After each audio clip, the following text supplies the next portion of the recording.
the persecution continued. The people of Mecca had something new to laugh about, and the mu'mineen, subhanallah, it increased their iman. Verses were being revealed every single day. Revelation was coming. Most of the days revelation was coming. Jibreel alaihi salatu wasallam came down with verses. What type of verses were revealed in Mecca? All the stories of the prophets were revealed in Mecca. All the surahs which start with the separated letters were revealed in Mecca besides the first two. All of them. And what else? The short verses which have in them about belief. One Allah subhanahu wa ta'ala. Life after death. Heaven and hell. All this was revealed in Makkatul Mukarramah. And what is going to happen in heaven and hell and so on. So to do with belief, the issue of the angels, the issue of destiny and so on. This was revealed in Makkatul Mukarramah. These were the type of verses that were revealed in Mecca. The Prophet sallallahu alaihi wasallam and the Muslims really enjoyed the verses coming down. That was a comfort for them, and they would forget the persecution. They would forget what happened because they would achieve the sweetness of these words, and more were entering the fold of Islam. But quietly, in a way that others don't know. And even if they got to know and they were persecuted, they did not mind. There came a time when Muhammad sallallahu alaihi wasallam had had enough. Now, he began to look for another base. He had tried out Ta'if, didn't work. Now, he started going to the festivals of the Arabs. They used to have lots of festivals. Some of them known as Ukab and Mijannah and Dhul Majaz, and some of them based in different places, but the biggest was during Hajj, the Mawsim of Hajj, the festival or season of Hajj. What used to happen in these festivals? A few things. One is, they were dealing products, buying, selling, this way, that way. And another is, each one used to boast and brag about their lineage and what they've achieved and their language and how powerful they were. And each one used to have his own poetry, and the other one used to come and praise the poetry, and another man came with better poetry, so they would turn to him and consider this one, that, and this one, and they brought the news and tafakhur. They wanted to be one above the other, and that's why they got together to boast. It was like a show, basically. So Muhammad sallallahu alaihi wasallam used to go there, and he used to seize the opportunity with Abu Bakr as-Siddiq radiallahu anhu, and sometimes some of the other companions. At night, he used to go to the dwellings, the tents where they used to sleep, and he used to speak to them. Where are you people from? I am a messenger. I have brought from Allah subhanahu wa ta'ala a message to worship Allah alone, and to not to bury your daughters alive, and to fulfill the covenant unto Allah, not to steal, not to cheat, not to commit adultery, and so on. And some of them responded with great negativity, and some of them responded with a little bit of positivity, meaning either way. And there were some people who actually went out back to Quraysh and told them that this man here is trying this and that. During the daytime, he would walk through. He would walk through these, whilst the festivals going on and so on, and he would utter a loud, Ayyuhan nas, ya ayyuhan nas, qulu la ilaha illallah tuflihu. Same statement. O people, say there is none worthy of worship besides Allah, and you will be successful. And he continued uttering. And one of the leaders of Quraysh was known as Abu Lahab, an uncle of Muhammad sallallahu alaihi wasallam. Like a little child, he would run behind Muhammad sallallahu alaihi wasallam and scream, hey, don't listen to this man, he's a madman. Hey, this man, he's a madman. And Muhammad sallallahu alaihi wasallam kept repeating these words. So people were watching. The one who really looks mad is the guy at the back, isn't it? Because he looks foolish. This man, let him do his thing, come on, subhanallah. But this man who's supposed to be a leader of Quraysh running behind him saying, hey, he's a madman, watch out, he's going to divert you from the worship of your forefathers and so on. And he came up with statement after statement. Wallahi, it was a joke. But people gathered around Muhammad sallallahu alaihi wasallam without uttering. They didn't say we agree or we disagree, they heard. Now there was a difference between the people of Mecca and the people from elsewhere. The people of elsewhere, in some cases, had the opportunity to mix with Jews or Christians. So to them, it was not new if they heard about life after death, because the pagans of Mecca did not believe in life after death. So when Muhammad came with a message to the people of Mecca telling them that there is a life after death, you are answerable for every action of yours, they laughed at it because they used to do as they wished.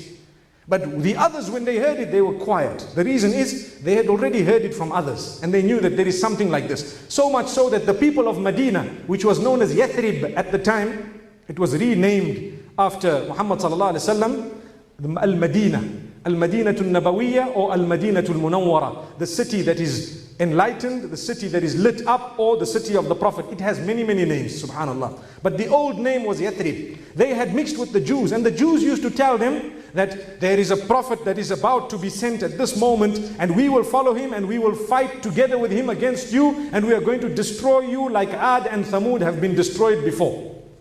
So they knew that there is something going to happen. When they heard this man, they were quiet. However, the Prophet sallallahu alaihi wasallam, as he continued, there were a few people who listened to him, and he used to see them. He used to go out, as we said, quietly at night into their tents and have a good discussion with them. Look, I would like you to protect me from Quraysh. I'm a prophet of Allah, and Allah will protect me, but I have been instructed to seek the assistance of people. So why don't you come and believe? Believe in Allah. We are calling towards goodness. We are not calling towards anything bad. We are calling towards that which will result in your success. So some of them showed a little bit of interest, but they were worried about their clans. Because remember, these were just small groups of people. Their clans were left back in their own areas. They had to have message from them to say, okay, bring the man forth and so on. We will look after him. Without that, there was no guarantee. So this is why some of them, they accepted Islam without saying openly that we've accepted Islam. From amongst them was a man known as Suwayd ibn Samit. When the Prophet ﷺ went to him and told him that, do you know, I am a messenger and I have with me something. He says, well, I also have something with me. So the Prophet ﷺ says, what do you have? He says, I have the words of Luqman, Luqman the wise. So the Prophet ﷺ says, okay, say them to me. So he started saying the words. You know, we have it in Surah Luqman. We have a whole surah named after Luqman. According to us and according to the narrations and scholars, he was not a prophet of Allah subhanahu wa ta'ala, but a wise man. And it is reported that he was from Sudan, from Noba, which is in Sudan. And he was a man who was very, very wise, granted wisdom by Allah subhanahu wa ta'ala, Luqman. So when this man said the words of Luqman alayhi salatu wasalam, the Prophet sallallahu alayhi wasallam said to him, I have something even better than that. So this man says, Suwayd ibn Samit says, what do you have? He says, I have Quran, which is revealed and recited, and it is full of meaning. So he says, okay, recite it. So the Prophet ﷺ began to recite the Quran. And this man after that did not leave the Prophet ﷺ. He didn't leave Nabi ﷺ. He accepted it without uttering that I've accepted this faith. He was worried. See, people at the time always worried about family and worried about what's going to happen. I'm going to be persecuted and so on. Up to today, the same worries. You have reverts who revert to Islam. Their families make life difficult for them. And their people expel them. And sometimes we as Muslims don't do any good to them because we look at them with skepticism. Why did this person accept Islam? You know, maybe they're here to spy on Islam and the Muslims. A'udhu billah. So what? Most people who have spied on Islam have turned to real Islam. Subhanallah. Because after they come in to listen to what goes on in the house of Allah subhanahu wa ta'ala, they realize the Muslims are the ones, they don't waste time in the house of Allah. They don't speak about anything that is non-beneficial. They get straight to the point, they call you towards Allah and that's it. Muhammad sallallahu alaihi wasallam used to call towards Allah, not towards himself. So this man, he remained, and thereafter he went back to his people in Medina. Suwayd ibn Samit was from Medina. He went back to his people in Medina, but he did not tell anyone. There was a huge war that took place after he went back, known as Bu'ath, Yawm Bu'ath. It was a war that took place between Aus and Khazraj, and so many people were killed. He was one of them who was killed. And his people say, we bear witness that this man was a Muslim. Ever since he came back from that festival and he met Muhammad sallallahu alaihi wasallam, he was not the same, he was a Muslim. So his people bore witness he was a Muslim, but he did not propagate the deen. That was one man. Then there were people from Banu Amir, a place in Sabah, in the Yemen region. They had come and there were good discussions between Muhammad sallallahu alaihi wasallam and them. But there was a stumbling block. What was it?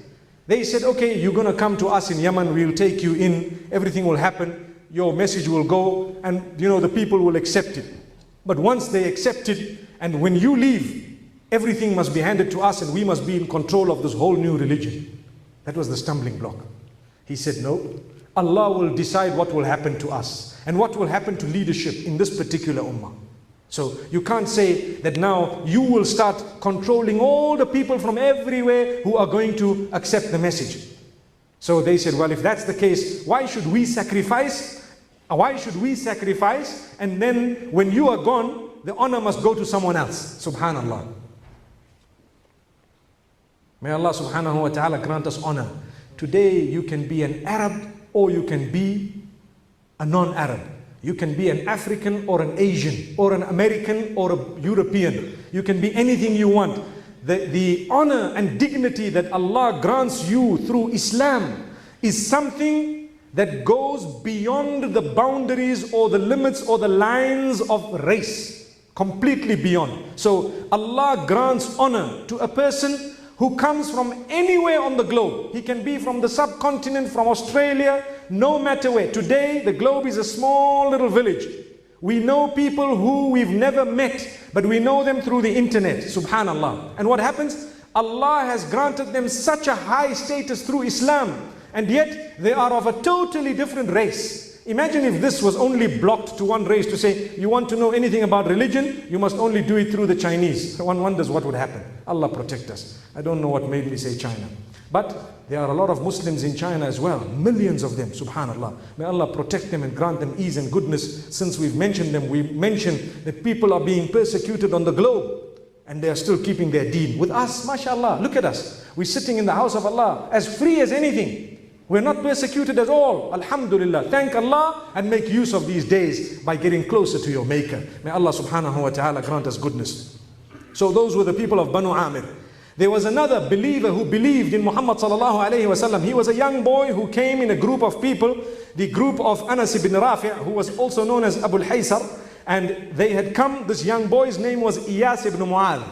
And he came as a young boy, and Rasulullah sallallahu alaihi wasallam met them at the festival, and he presented Islam to them, read some Quran to them, told them that these people were they had actually come in order to strike a treaty with Quraysh, so that they could be protected from Khazraj in Medina, because they were fighting. So they went to Quraysh to say, look, you know what? Their intention was to go and say, we want you to protect us from these people, and please can you help us? So when the Prophet ﷺ heard that these people had come to meet Quraysh, he quickly went to them and he presented Islam to them and said, I am a messenger and I am a person who is sent by Allah. And my message, I'm not calling towards myself. I'm calling towards worshipping the Maker, the Cherisher, Nourisher, Sustainer, Creator, the one whom we are going to return to. Worship Him and worship Him alone. So what happened is, these people from Medina, they had known, because they had heard this from the Jewish people and the people of the book whom they had interacted with in the past and who were living in that region.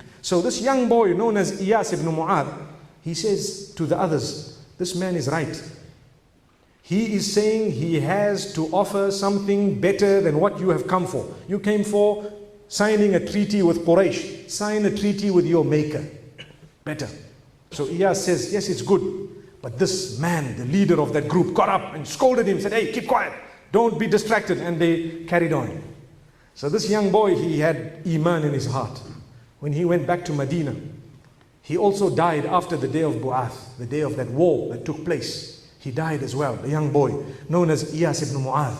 And his companions say that this man, we could hear him at night declaring the greatness of Allah. Tasbih and Tahleel and Takbir, Subhanallah, Alhamdulillah, Allahu Akbar. We could hear him say this, which means he was a Muslim. And the Prophet ﷺ confirmed this also in a narration. He was the second person who had accepted Islam but was unable to propagate the message. So this was the beginnings of Islam in Medina Munawwara, but it was not spread until Allah favored the people of Medina. That day of Bu'ath, there was such a great war that most of the leaders were killed. Now when the leaders are gone, what happens? There is a bit of chaos. When the leaders are there and Islam is presented to them, what did they used to say in Mecca? They used to say, no ways, we're going to lose our chair, our seat. You know, when there's a man sitting on a chair, he doesn't want anyone else to sit on that chair. It happens. So for as long as he's alive, there's no hope. The minute he's dead, what will happen? There is a lot of hope, because now things can change. Allahu Akbar. So this is what happened in Medina Munawwara. When those leaders were dead, they were looking for someone to lead them. They were divided into two main clans, Al-Aws and Khazraj. These two used to fight forever and ever. They've always been fighting. And they were at war. They killed so many of one another. Now that there was a massive war where so many of their leaders had passed away, there was a little bit of a stalemate, and they were just licking their wounds and counting their losses. And in the meantime, the festival happened. When that festival happened, Rasulullah sallallahu alaihi wasallam met a group of 6 of them. We need to remember these 6. Subhanallah. He told them, "Where are you from?" They said, "We're from Yathrib. Can I sit and talk to you for a little while?" He said, "Yes." You know, if we sit and read the etiquette of Rasulullah sallallahu alaihi wasallam as a messenger, how he sat with these people, how he presented Islam, how he respected them, how he answered their questions, we will learn a lot of diplomacy. May Allah subhanahu wa ta'ala grant us that. How we speak to people is very important. Sometimes this tongue can destroy a home, a house, because we don't know how to talk. And what can happen, subhanallah, because we've used our tongue correctly, we can build relations even with people who may be enemies. May Allah subhanahu wa ta'ala bless us. So he met 6 people and he sat down and had a chat with them. He gave them the story of Islam. These 6 were As'ad ibn Zurara radiyallahu anhu, later on to be known, Auf ibn al-Harith, Rafi' ibn Malik, Qutbah ibn Amir, Uqba ibn Amir, and Jabir ibn Abdullah. These were people from Khazraj.